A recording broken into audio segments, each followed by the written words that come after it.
بسم الله الرحمن الرحيم. الحمد لله رب العالمين والصلاة والسلام على سيد المرسلين وبعد. الله تعالى فرمای: يا أيها الذين آمنوا إذا نودي للصلاة من يوم الجمعة فاسعوا إلى ذكر الله وذروا البيع ذلكم خير لكم إن كنتم تعلمون. رسول الله صلی الله علیه وسلم د جمعې د ورځې د فضیلت په ارتباط وایي چې دا تر ټولو ښه ورځ ده. په دې ورځ آدم علیه السلام پیدا شوی، په همدې ورځ جنت ته داخل شوی او په همدې ورځ له جنت څخه ویستل شوی. په اسلامي ثقافت کې چې موږ وینو جمعه یو ډېر لوړ ځای لري. د جمعې د خطبې پر مهال کومه مروجه خطبه چې موږ ته پاتې شوې له علماو څخه په دې کې د خدای له الوهیت او له توحید څخه نیولې د رسول الله صلی الله علیه وسلم تر رسالت او نبوت پورې او بیا د خلفاو راشدینو تر عظمت او د علماو تر کرامت څخه نیولې د مسلمانانو تر عادي مسؤلیتونو پورې او اخلاقی درسونو پورې ټول لزان سره غاړي. خو نن سبا موږ وینو چې د جمعې خطبې هغه اغیز نشته کوم چې پخوا و او یا کوم چې تمه پرې کېږي. د دې لپاره مو له شیخ عبدالسمیع صاحب سره مرکه ترتیب کړې ده. شیخ صاحب ورکو ډېره زیاته مننه چې وخت مو راکړ او د لومړۍ پوښتنه به له دې شروع کړو چې د دعوتګر یا خطیب ته مناسبت پیژندل څومره مهم دي. بنان د جمعې ورځ د یو مناسبت په توګه خطیب یا دعوتګر ته څومره مهمه ده؟ الحمد لله وحده والصلاة والسلام على من لا نبي بعده. أما بعد فأعوذ بالله من الشيطان الرجيم. بسم الله الرحمن الرحيم. ادعو إلى سبيل ربك بالحكمة والموعظة الحسنة وجادلهم بالتي هي أحسن. صدق الله مولانا العظيم. لا هر څه نه له تاسې نه ډېره زیاته مننه. الله تعالی دې ماته توفیق راکړي چې تاسې پوښتنو ته د آیاتونو د احادیثو په رڼا کې مناسب جوابونه ووایم او د تاسې اولې پوښتنې په جواب کې باید ووایم چې یو داعي ته له هر څه نه زیات په دعوت کې مناسبت پیژندل یا هغه د موقع د حالاتو معرفت دا ډېر ضرور ده. لکه په دې آیت شریف کې الله تعالی فرمایي: ادعو الى سبیل ربک بالحکمة والموعظة الحسنه. ته د خپل پروردګار لارې ته دعوت کوه په حکمت سره او په وعظ و نصیحت ښایسته سره. موږ رښتیا وینو ډېر ځلې چې کله موږ مناسبت ونه پیژنو، موقع ونه پیژنو، موږ غواړو خلکو ته دعوت وکړو، یو وړوکی نقصان اصلاح کړو، خو وړوکي نقصان نه لوی فساد هلته جوړ کړو ځکه موږ مناسبت نه یې پیژندلی، موږ جای نه یې پیژندلی. نو داعي ته مناسبت پیژندل، جای پیژندل، د وعظ و نصیحت لهجه پیژندل، هغه وعظ بیا په خپل انداز کول، دا ډېر ضروري خبره ده. د کابل حدیث شریف کې نبی علیه الصلاة والسلام فرمایي: من رأى منکم منکرا فلیغیره بیده فإن لم يستطع فبلسانه وإن لم يستطع فبقلبه. التم یعنی هغه داعي باید دې ته وګوري چې دلته زه تر کومې اندازې پورې منع کولی سم، زه چاته نصیحت کولی سم، په هغو انداز کې باید دی وعظ وکړي، نصیحت وکړي. نو دا ډېره ضروري خبره ده مناسبت پیژندل. عبدالله ابن عباس صاحب، عبدالله ابن مسعود رضی الله تعالی عنه یو ورځ خپلو شاګردانو ته وعظ وکړو، هغو ته یې ډېر خوند ورکړو. هغه ورته وایي کاشکې تا هره ورځ موږ ته وعظ کولی، دا خو ډېر خوند کوي. هغه به یو پنجشنبه بله پنجشنبه وعظ کول. نو هغه ورته وایي انی اکره ان املکم، وایي زه دا نه خوښوم چې زه تاسې ستومانه کړم.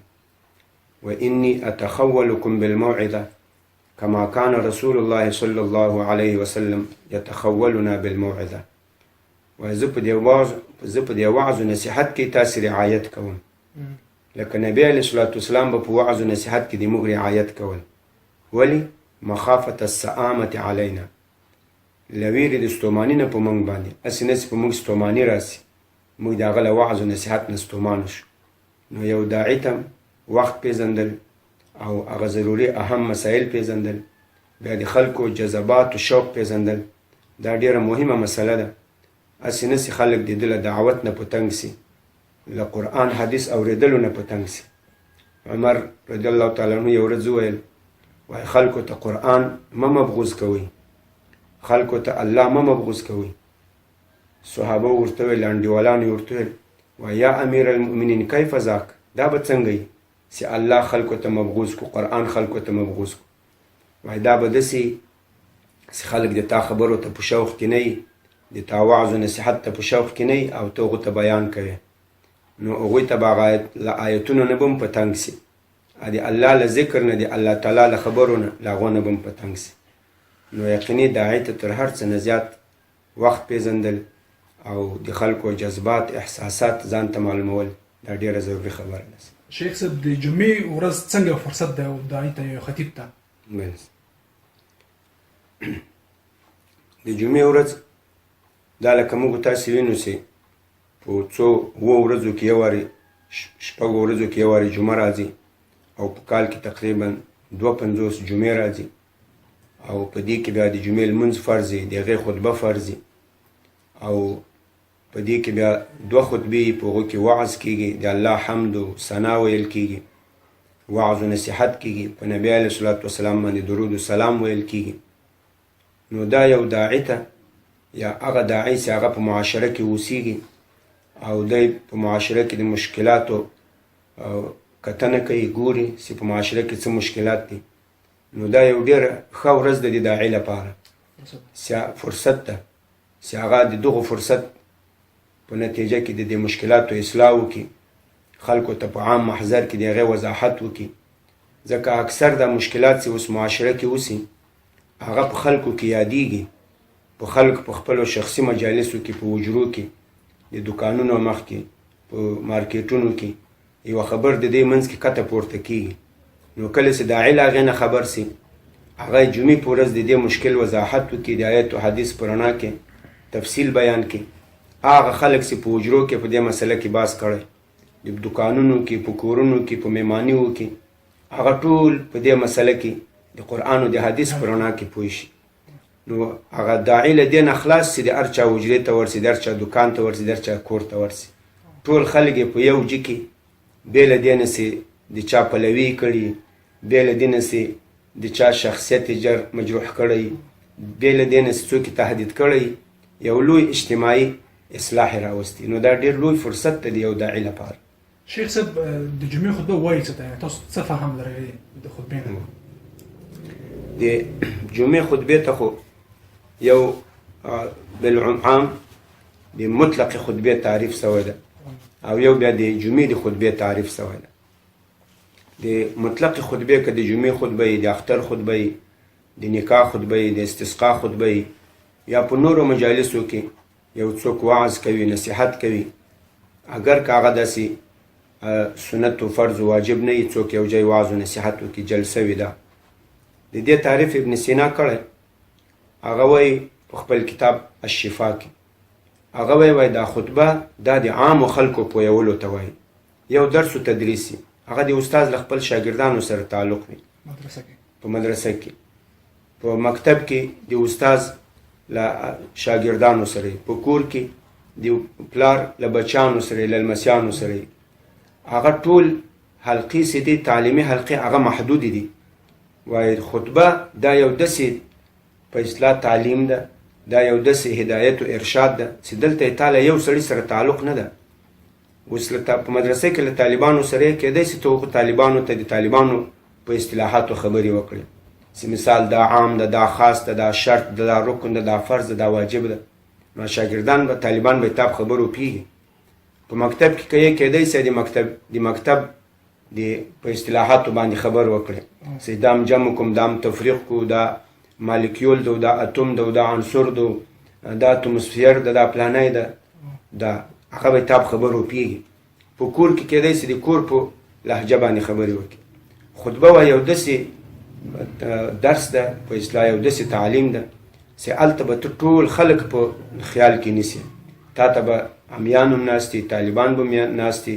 د مکتب شاګردان به هم وي، زنانه به هم د تا خبرې اوري، سپین ږیري به هم اوري، نوجوانان به هم اوري. ټولو جذباتو د ټولو هغه علمي سویه به ته په نظر کې نیسي، بیا به ته دوی په یو خبر پوه کوي. نو مثال داسې د مدرسې له لغاتونو نه به ځان لرې ساتي، د سکول د مکتب د ماحول له لغاتونه به ځان لرې ساتي، له نور نابلدو لغاتونه چې به ځان لرې ساتي. داسې یو تعلیم به کوي دا ټول خلک د تا په خبر باندې پوه شي، د عامو خلکو د عام الفهمه یو بیان به کوي. دا خو د مطلق خطبې تعریف کړ.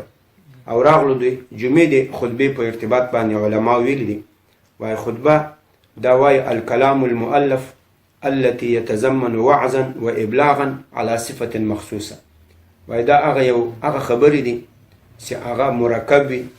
او منظم وي او دا مشتمل وي په تبلیغ او په دعوت د خلکو باندې. مفتي صاحب عموما د جمعې په ورځ خلک تیاری نیسي، عام خلک ځان مینځي او نور مسؤل کارونه کوي. دغسې یو خطیب ته هم تیاری کول پکار ده، طبعا چې خطبه وایي نو باید هغې نه مخکې تیاری ونیسي او ځینې مرحلو او پروسونه باید تیر سي. تاسو په نظر یو خطیب باید څنګه تیاری ونیسي د جمعې د ورځې لپاره؟ ډېر ښه سوال ده. بلکل یو خطیب چې کله د جمعې لپاره خطبه تیاروي یا خلکو ته وعظ و نصیحت کوي، اول خو دا داسې ده باید نیت ډېر صفا وي. د ده په د خپل وعظ و نصیحت کې دا یې غرض وي چې زه راځم دلته د نبي علیه الصلاة والسلام په منبر کښېنم، قرآن و حدیث به خلکو ته وایم، د خلکو ارشاد د دنیت وي. دا یې مطلب نه وي چې زه به اوس دلته داسې لغاتونه وایم یا یې تشهیر مطلب وي، یا مثال چې د ما چېرته څه ویډیو ډکه سي و دا وسي و، یا مې خلک وروسته مدحه وکړي چې یاره ډېر ناشنا بیان و تقریر وکړي. نو تر ټولو نه اول اخلاص ډېر مهم ده، نیت صفایي ډېر مهم ده. د یو خطیب په خطبې په تأثیر کې لکه نبی علیه الصلاة والسلام فرمایي انما الاعمال بالنیات و انما لامرئ ما نوی. دویم د په خطبه کې هغه د موضوع تعیین او تحدید ډېر ضروري ده. یو خطیب چې خطبه وایي هغه باید د ده موضوع معلومه وي، خلکو ته باید ووایي چې د ما دا موضوع ده، په دې مسله زه تاسو ته بحث کوم. مثال د ایمان په مسله کې د ایمان تعریف، د ایمان ارکان، یا د اسلام مسله، د اسلام لغوي تعریف، اصطلاحي تعریف، د اسلام 5 بناوي. داسې باید هغه موضوع خلکو ته معلومه وي چې خلک له تا نه پورته سي، هغه پوه شي چې خطیب صاحب په دغه موضوع باندې بحث وکړو، تحدید د موضوع، تعیین د موضوع. له دې نه وروسته، له تحدید د موضوع نه وروسته د موضوع اجزا تقسیمول. مثال اوس ته ورته په اسلام باندې بحث کوي، نو ته باید ورته ووایې دلته به زه د اسلام لغوي تعریف درته کوم، د اسلام اصطلاحي تعریف به کوم، او د اسلام ارکان به بیانوم چې 5 ارکان لري، 5 ستنې لري. بیا د هرې ستنې تفصیل به درته کوم چې دا د موضوع هغه د اجزاو تقسیم به کوي. دا هم ډېره ضروري خبره ده. له هغې نه وروسته باید خطیب چې کله دا موضوع باندې بحث کوي هغه باید د آیاتونو په رڼا کې وکړي، آیاتونه په سند کې پیش کړي، ځکه آیاتونه دا خو د موږ تاسې مؤمن بهي ده او داسې ووایه بس د مسلمان زړه ته خبره ولوېږي، ځکه الله تعالی وایي د دې له منلو چې نور ذاتي مؤمن بیا انکار نه کوي، مؤمن بیا خبره یې زړه ته ولوېږي. له هغې نه په دویمه مرتبه کې باید احادیث سړی پیش کړي چې هغه د قرآن تفصیل ده او د قرآن توضیح په احادیثو سره راځي. بیا باید مثالونه پیش کړي، مثالونه لکه قرآن کې الله تعالی مثالونه بیانوي، لکه ډېرو ځای کې ولقد ضربنا للناس فی هذا القرآن من كل مثل. او مثال دا د معنوي خبرو د معقولاتو په توضیح کې دا ډېره ښه طریقه د فهم ده. له دې نه وروسته اشعار په خپله خطبه کې وړاندې کول دا ډېر ښه خبر ده. دارنګه باید په نور تاریخي قصص وي، هغو باندې حواله ورکول. نو دغه تیاری باید یو خطیب ونیسي تر څو د خطبه عامل فهمه سي او هر څوک د دې له خطبې نه استفاده وکړي. شیخ صاحب اکثره خلک خطیبان چې دي هغوی باید طبعا چې کله خطبه وړاندې کوي نو ډېر خلک ورته کښېني، باید ځان خپله په ځینو مسایلو پوه کړي. تاسو څه فکر کوئ څومره تیاری یو چاته له کومو مصادرو نه پکار ده چې هغه ښه معلومات وړاندې کړي؟ ځینې خلک دا وایي که نه، ځینې خطیبان داسې عادت لري چې هغه وایي چې زه ډېر عادت مې سوی ده او خطبه مې ډېره ورکړې نو زه تیاري ته ضرورت لرم. زه دې خبرې بالکل مخالف یم چې څوک داسې وایي چې یاره ما ډېر وخت خطابت کړی یا ما ډېر بیانات کړي، زه خطبې ته تیاری نه لرم. دا خبره ما ته داسې بې اساسه غوندې ښکارېږي. خطیب باید هفته کې چې دی په هغه کلي په اولس په معاشره کې ګرځي، دی له ډېرو خبرو سره مخ کېږي، دی مثال اخبار ویني، خبرونه اوري، سیاسي اجتماعي حالات دی مطالعه کوي. نو دی باید په دې کې هغه مشکلات د خلکو هغه باید ځان ځینې خبر کړي، بیرته د هغو علاج د قرآن او د حدیثو د شرعي احکامو په رڼا کې په هغې باندې باید ځان پوه کړي. نو دی باید هرې جمعې ته تیاری ونیسي. تاسو په نظر یو خطیب باید یوازې دیني عالم نه وي بلکې روشن فکر هم چې د دنیا له احواله خبري او تاریخ مطالعه ولري. ضرور خلک له ده نه دته مسایل راوړي، له ده نه پوښتنې کوي، دی په خپله خبرې اوري. نو دغه مسایل دی باید ټول مطالعه کړي او په قرآن او حدیث کې د دې علاج د هغو تفصیل دا وګوري او بیا له دې تیارتیا سره دی راسي دا خلکو ته بیان کړي. داسې به نه وي چې دلته یوه مهمه واقع سوي په معاشره کې په جامعه کې، خو ده به خپل یو تقریر یاد کړی 20 کاله پخوا، یا به یوه قصه یاده کړې، دی به اوس هم هغه قصه کوي. نو هغه بیا خلک هم ځکه خلک چې مسجد ته راځي هغه په دې تمه راځي چې اوس به د موږ امام صاحب د دې مسلې په ارتباط څه وایي چې په دا کلي کې څه وي، په دې معاشره کې څه وي، د مسلمانانو ترمنځ څه وي. نو زه خپله وایم چې هرې جمعې ته باید یو خطیب تیارتیا وکړي او هغه ورځني مشکلات باندې ځان خبر کړي او دغه علاج هم د قرآن او د حدیث په رڼا کې د له ځان سره پیدا کړی هغه خلکو ته پیش کړي.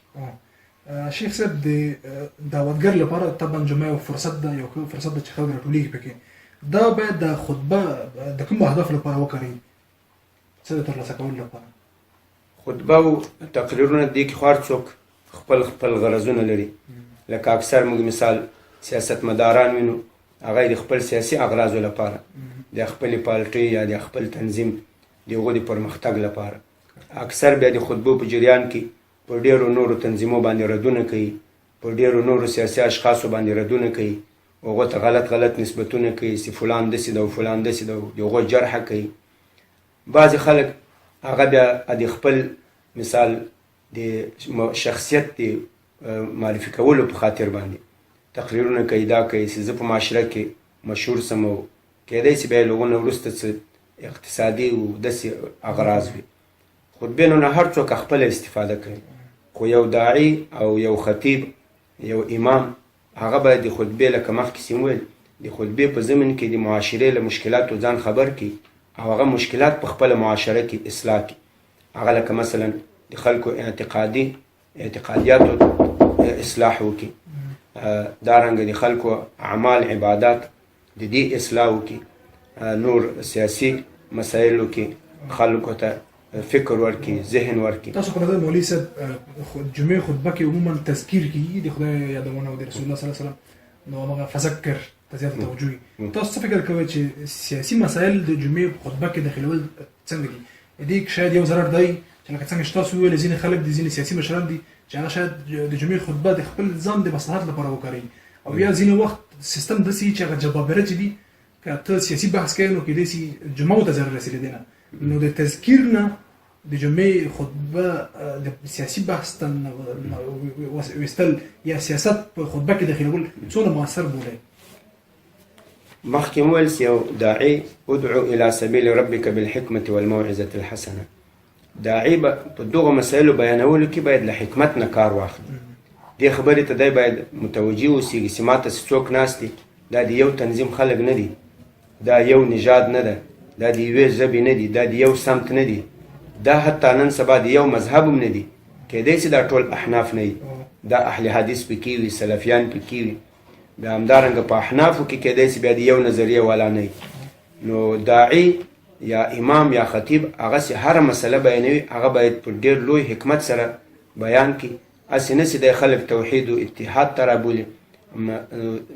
چې دې په ځای د په معاشره کې اختلاف او نفاق او شقاق نه یې جوړ کړی. تاسو په نظر یعنې خطبه کې د جمعې خطبه کې یوازې د ذکر او د عبادت او اطاعت او د اخلاق خبره نه دي بلکې د ژوند سیاسي چارې هم پکې داخلي دي؟ ولې نه؟ نبی علیه الصلاة والسلام اوس په حجة الوداع کې په هغې کې داسې نه و چې خالي د ذکر او وعظ او نصیحت و، په هغې کې مثال وویل چې لا فضل لعربي على عجمي ولا لعجمي على عربي الا بالتقوى. اوس ګوره په دې کې عصبیت، په دې کې د قومیت، په دې کې دا د اسلام اصول دي، د سیاسي مسایل نه دي. نن سبا دا سیاست ټول بنا ده په تعصب باندې. نن سبا که موږ تاسو سیاست وګورو ټول بنا ده په تعصب باندې. هر چېرته سیاسي ډلې وګورئ هغو کې یا قومي تعصب وي، یا سمتي تعصب وي، یا مذهبي تعصب وي. دغه د تعصب جرلسې موږ ختم کړو دا په خپله یو لوی سیاست ده خو په حکمت سره موږ دا ختم تاسو په نظر سیاست هم باید د تقوا او د دیني جنبه ولري داسې نه چې فلان او علان پکې یاد سي لکه رسول الله صلی الله علیه وسلم چې اصول لیکي همداسې اصولي خبرې اوسي او نور تفصیلات دغه یعنی دا تقریبا هغه د موعظې یا د خطبې هغه د حکمت مرتبه ده او لکه اوس مثلا نبی علیه الصلاة والسلام په مدینه منوره کې منافقینو سره مخ وو منافقینو هلته یو سیاسي ډله وه نبی علیه الصلاة والسلام مقابل کې موقف نیو په ډېرو مواردو کې به د هغو مخالفت کول د احد په غزا کې تقریبا 300 کسان د خپل منافقانه کاروایي په نتیجه کې رابیل کړل نبی علیه الصلاة والسلام به د خپلو خطباتو په سلسله کې په دې مراد کول خو د چا نوم یې نه اخیستل آیة المنافق ثلاثون به ویل اذا حدث کذب و اذا وعد اخلف و اذا اؤتمن خان نو داسې به چا نوم نه اخیستل خو رد به په هغه سړي باندې به وکړو یا مثلا د ویل به دا د منافق صفات دي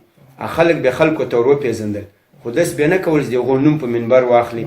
یا د هغو تعیین وکړي او هغه له ده سره په مقابله کې راسي موږ هم باید د اسلامي اصولو په رڼا کې د مشکلاتو اصلاح وکړو